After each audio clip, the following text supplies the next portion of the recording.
إن الله وملائكته يصلون على النبي يا أيها الذين آمنوا صلوا عليه وسلموا تسليما.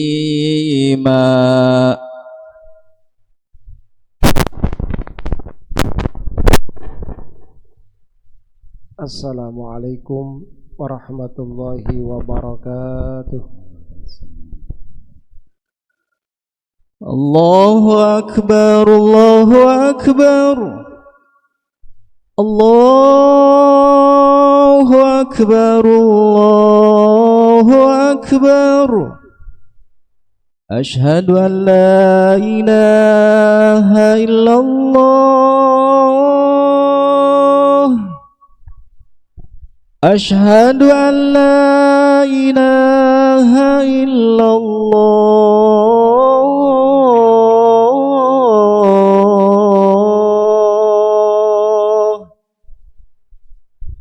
Ashhadu anna Muhammadar Rasulullah.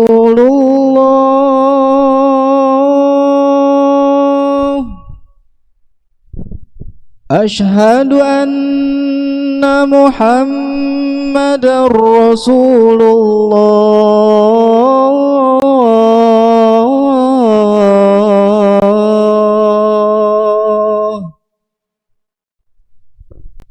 Hayya 'alas salah.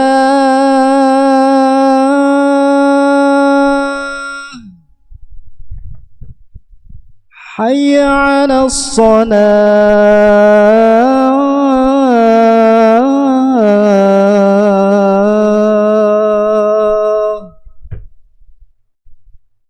Hayya 'alal falah.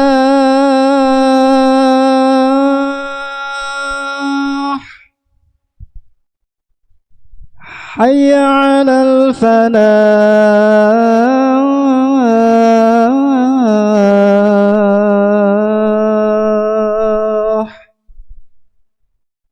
Allahu Akbar, Allahu Akbar. La ilaha illallah.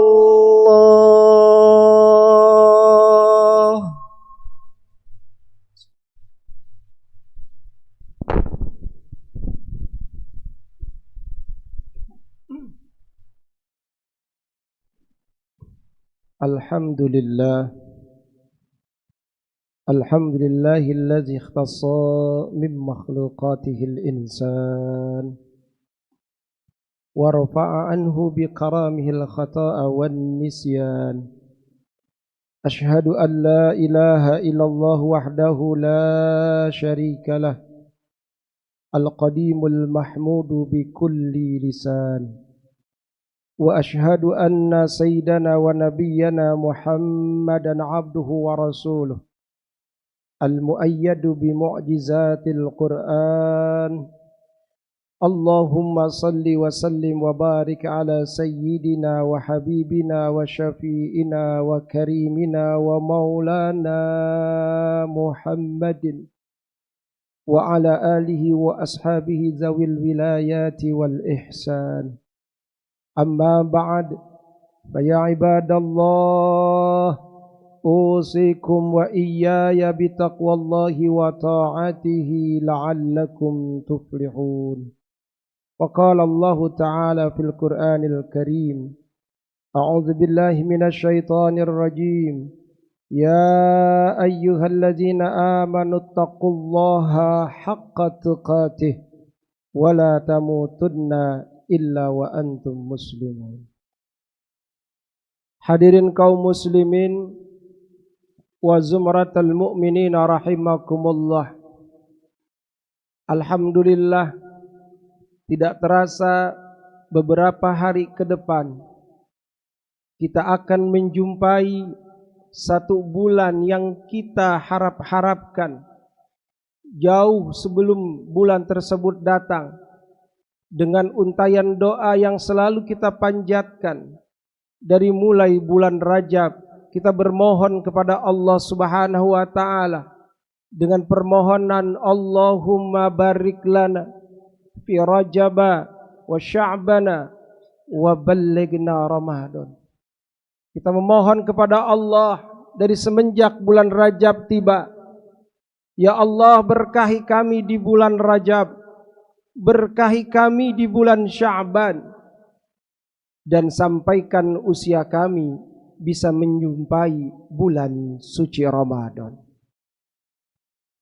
Ramadan adalah bulan yang penuh dengan penantian, penuh dengan harapan, di mana seluruh umat Islam, umat Nabi Muhammad sallallahu alaihi wasallam berharap bisa menjumpai bulan yang penuh dengan keberkahan, di mana Allah Subhanahu wa taala memberikan prioritas, keutamaan, kemuliaan, bahkan rahmat Allah Subhanahu wa taala Allah berikan sebanyak-banyaknya pada bulan yang sangat dinanti-nantikan, yaitu bulan suci Ramadan. Hal ini Allah tegaskan di dalam Al-Quran. Allah Subhanahu wa taala berfirman, Ya ayyuhalladzina amanu kutiba alaikumus syiyam kama kutiba alal ladzina min qablikum la'allakum tattaqun. Hai orang-orang beriman, diwajibkan atas kalian berpuasa sebagaimana telah diwajibkan atas orang-orang sebelum kamu agar kalian bertakwa. Hadirin kaum muslimin wa zumratal mu'minin rahimakumullah. Ketika Allah menyeru orang-orang beriman, maka kita selaku umat muslim yang memiliki nilai keimanan di dalam diri kita merasa terpanggil dan harus benar-benar merasa tunduk dan patuh akan panggilan Allah tersebut. Karena apa? Karena yang Allah panggil adalah orang-orang beriman. Apa sebabnya hanya orang-orang beriman yang Allah seru, bukan orang muslim? Sebab pada realita kehidupannya di saat bulan suci datang, banyak orang yang mengaku beragama Islam, tapi dia enggan melaksanakan puasa di bulan suci Ramadan. Tapi Allah panggil orang-orang beriman yang masih ada keimanan di dalam hatinya, percaya, yakin pada Allah, bahwa ketika diperintahkan untuk berpuasa, ada hal baik yang Allah berikan kepada mereka, dan ada sesuatu yang sangat mulia, yaitu tujuan daripada puasa, la'allakum tattaqun. Setiap pribadi orang yang beriman berharap dirinya bisa menjadi orang-orang yang terpilih, orang-orang yang paling dekat kepada Allah. Karena orang-orang yang paling dekat kepada Allah hanyalah orang-orang yang bertakwa. Oleh karenanya kita berharap dengan datangnya bulan suci Ramadan menjadikan momentum besar untuk mengupgrade diri kita, merekonstruksi baik zahir maupun batin diri kita agar menjadi pribadi yang bertakwa. Lalu bagaimana cara kita menjadi orang bertakwa? Maka kita harus tahu siapakah orang-orang bertakwa. Allah Subhanahu wa taala menjelaskan tentang ciri-ciri orang bertakwa di dalam surah Al-Imran ayat 133, 134 dan 135. Dalam firman-Nya Allah berfirman, A'udzubillahi minasyaitonir rajim. Wasari'u ila maghfiratin min rabbikum wa jannatin 'arduhas samawati wal ard uiddat lil muttaqin. Dan bersegeralah kalian untuk menggapai ampunan Allah yang Allah sediakan bagi mereka orang-orang yang diampuni oleh Allah. Wa jannatin 'arduhas samawati wal ard. Allah sediakan bagi orang-orang yang mau bertobat, mau bersegera mencari ampunan Allah khususnya di bulan suci Ramadan. Wa jannatin 'arduhas samawati wal ard, yaitu surga yang luasnya seluas langit dan bumi. Semua itu Allah berikan, Allah sediakan. Prioritas adalah la'allakum tattaqun, hanya untuk uiddat lil muttaqin, dijanjikan oleh Allah untuk orang-orang bertakwa. Lalu siapakah orang-orang yang bertakwa? Allah berlanjutkan firman-Nya dalam surah Al-Imran ayat 134, ciri orang bertakwa adalah yang pertama, alladzina yunfiquna fis sarra'i wad dharra. Dialah orang-orang bertakwa. Yang pertama adalah orang-orang yang selalu menafkahkan hartanya di jalan Allah Subhanahu wa taala, fis sarra'i wad dharra, baik keadaan lampang maupun sempit, baik keadaan banyak maupun sedikit, baik dalam keadaan susah maupun dalam keadaan gembira. Maka orang-orang yang bertakwa akan menjadikan prioritas hidupnya dan apa yang dimiliki olehnya menjadi jalan untuk menafkahkan hartanya di jalan Allah Subhanahu wa taala. Maka orang-orang yang bertakwa tidak akan berhenti dan tidak akan pernah bosan untuk menafkahkan hartanya di jalan Allah, karena dia tahu dan yakin orang-orang yang rajin bersedekah maka termasuk ciri-ciri orang yang bertakwa. Bahkan orang-orang yang bertakwa yakin dan percaya agar dia tidak menyesal di hari kemudian. Ketika orang yang mati, orang yang dipanggil oleh Allah Subhanahu wa taala akan berteriak minta pertolongan pada Allah, berharap bisa dihidupkan kembali. Hanya satu, fa asaddaqa wa aku minas solihin. Ya Allah, kami hanya ingin bersedekah. Oleh karenanya, puasa adalah momentum untuk membentuk diri kita menjadi orang-orang pribadi-pribadi bertakwa, di antaranya rajin bersedekah. Hadirin kaum muslimin wa zumratal mu'minin rahimakumullah. Lalu yang kedua ciri orang bertakwa adalah wal kaziminal ghaiz, yaitu orang-orang yang bisa menahan amarahnya ketika dia sedang marah. Puasa adalah momentum untuk diri kita bisa menjaga hawa nafsu kita agar tidak mudah marah, tidak mudah emosi. Maka dengan berpuasa nafsu kita dapat terkekang dan emosi kita pun insya Allah dapat terkendali. Oleh karenanya dengan berpuasa di bulan suci Ramadan mudah-mudahan kita menjadi orang-orang yang bersabar. Lalu yang ketiga ciri orang bertakwa adalah wal afina 'anin nas, yaitu orang-orang yang dapat memudahkan dirinya untuk memaafkan orang lain. Apa sebabnya? Sebab orang yang mudah memaafkan orang lain, maka sejatinya dia pun akan mudah dimaafkan oleh orang lain. Apa sebabnya? Sadar kita manusia, mahalul khata' wan nisyan, tempatnya salah dan lupa. Maka kita berharap ketika kita berbuat salah, kita mudah dimaafkan oleh orang lain. Oleh karenanya jadikan diri kita yang mudah memaafkan untuk orang yang bersalah kepada kita. Sebelum orang itu minta maaf, tapi kita sudah memaafkan terlebih dahulu. Inilah pribadi orang-orang bertakwa. Hadirin kaum muslimin wa zumratal mu'minin rahimakumullah. Tiga amalan tersebut adalah amalan yang sangat baik. Bahkan Allah sampaikan dalam firman-Nya, wallahu yuhibbul muhsinin. Allah sangat cinta dengan orang-orang yang berbuat kebajikan.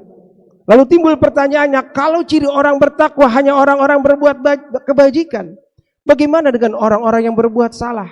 Apakah mereka masih dapat kesempatan untuk bertakwa? Maka Allah SWT tegaskan dalam Al-Imran ayat 135, walladzina fa'alu fahishatan aw zalamu anfusahum dzakarallah fastaghfiru li dzunubihim wa may yaghfiru dzunuba illallah. Bahkan disebut juga orang-orang bertakwa. Sifat orang bertakwa, walladzina fa'alu fahishatan aw zalamu anfusahum dzakarullah. Dialah orang-orang yang pernah berbuat dosa keji terhadap dirinya sendiri, tapi ketika dia berbuat dosa, zakarullah, dia ingat kepada Allah.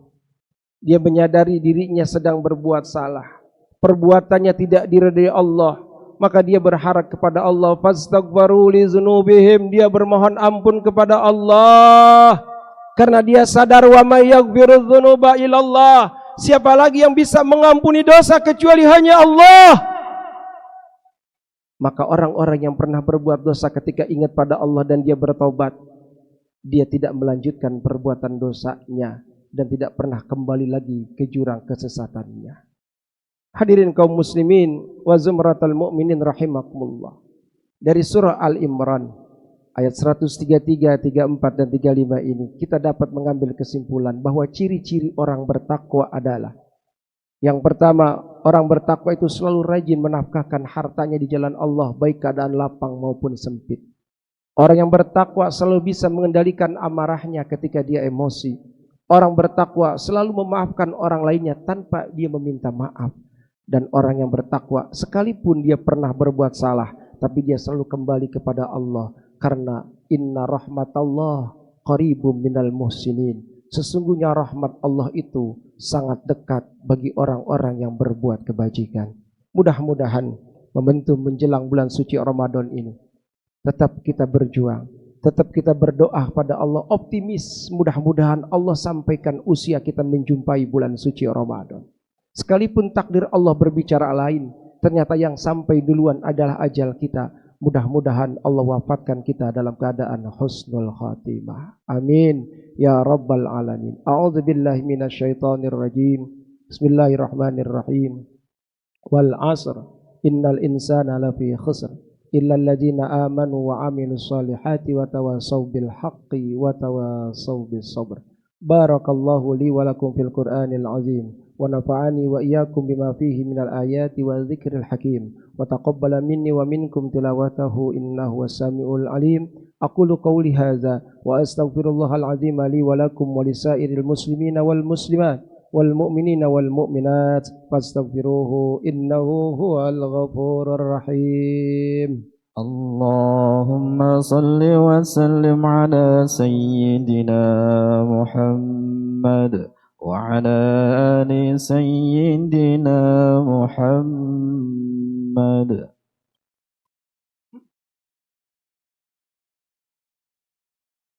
Alhamdulillahi haqqa hamdih.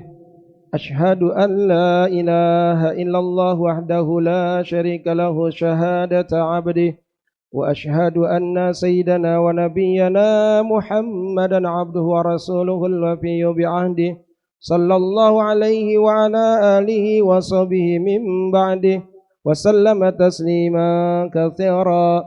أما بعد فيا أيها الناس اتقوا الله حق تقواه فقال تعالى مخبرا وآمرا إن الله وملائكته يصلون على النبي يا أيها الذين آمنوا صلوا عليه وسلموا تسليما.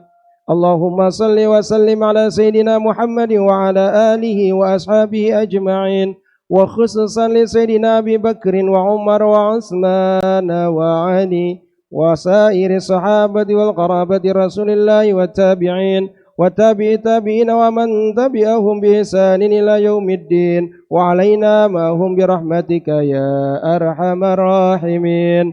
اللهم اغفر للمؤمنين والمؤمنات والمسلمين والمسلمات الأحياء منهم والأموات إنك سميع قريب مجيب الدعوات وقاضي الحاجات إنك على كل شيء قدير. اللهم اصل أئمتنا وقضاتنا وعلماءنا وفقهاءنا صلاحا تاما واجعلهم هداة مهتدين. اللهم انصر من نصر الدين واخذل من خذل المسلمين وألف بيننا وبين قلوب المؤمنين. اللهم يسر عسيرنا وفرج همومنا وغمومنا وسهل أمورنا في الدين والدنيا بالخير أجمعين واختم لنا بخاتمة الحسنى إنك رؤوف رحيم. ربنا آتنا في الدنيا حسنة وفي الآخرة حسنة وقنا عذاب النار والحمد لله رب العالمين. عباد الله إن الله يأمر بالعدل والإحسان وإيتاء ذي القربى وينهى عن الفحشاء والمنكر والبغي يعظكم لعلكم تذكرون. واذكروا الله العظيم يذكركم واشكروه على نعمه يزدكم واسألوه من فضله يعطيكم ويهديكم ولذكر الله أكبر. الله أكبر الله أكبر أشهد أن لا إله إلا الله أشهد أن محمدا رسول الله حي على الصلاة حي على الفلاح قد قامت الصلاة قد قامت الصلاة الله أكبر الله أكبر لا إله إلا الله.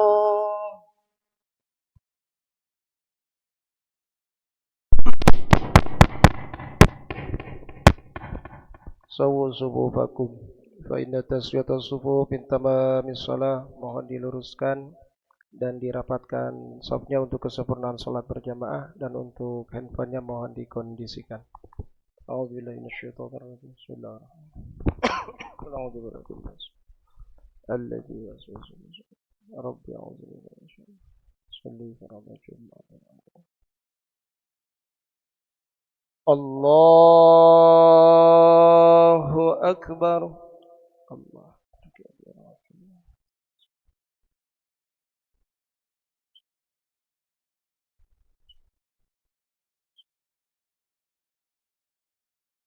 Bismillahirrahmanirrahim. Alhamdulillahi Rabbil alamin. Ar-Rahmanir-Rahim. Maliki yaumiddin.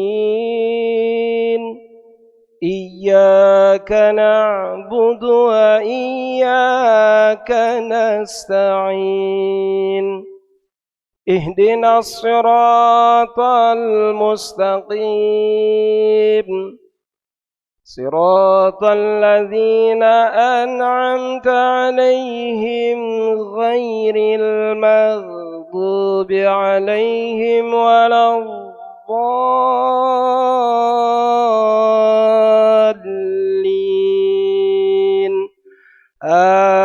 آمين.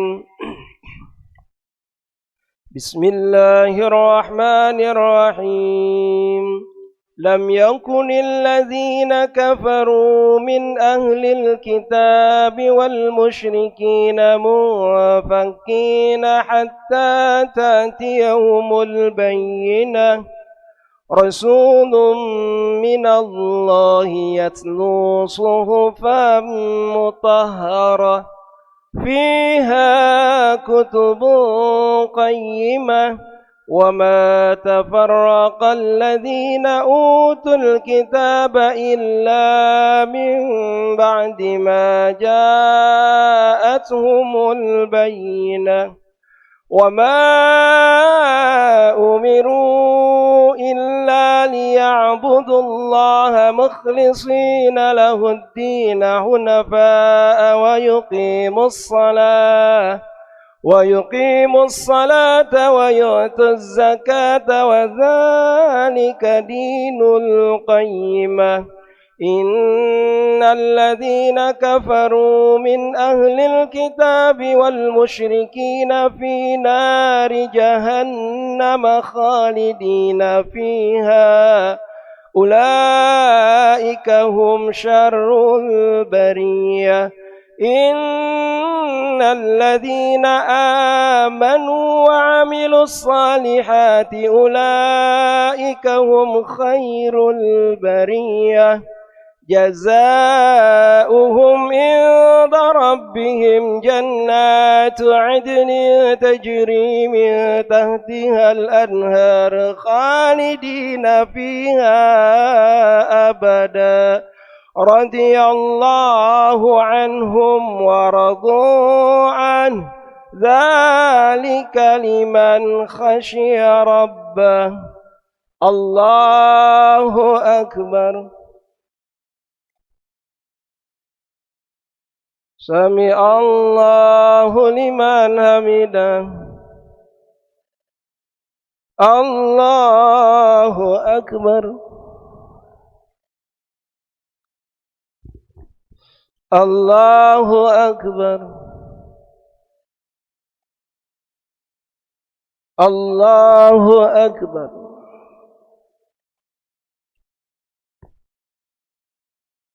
الله أكبر. بسم الله الرحمن الرحيم. الحمد لله رب العالمين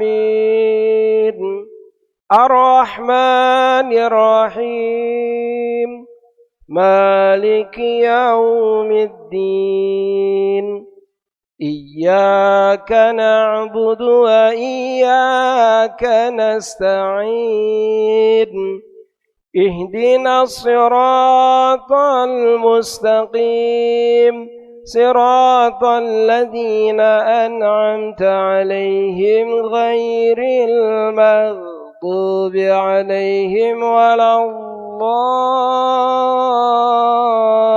الضالين آمين.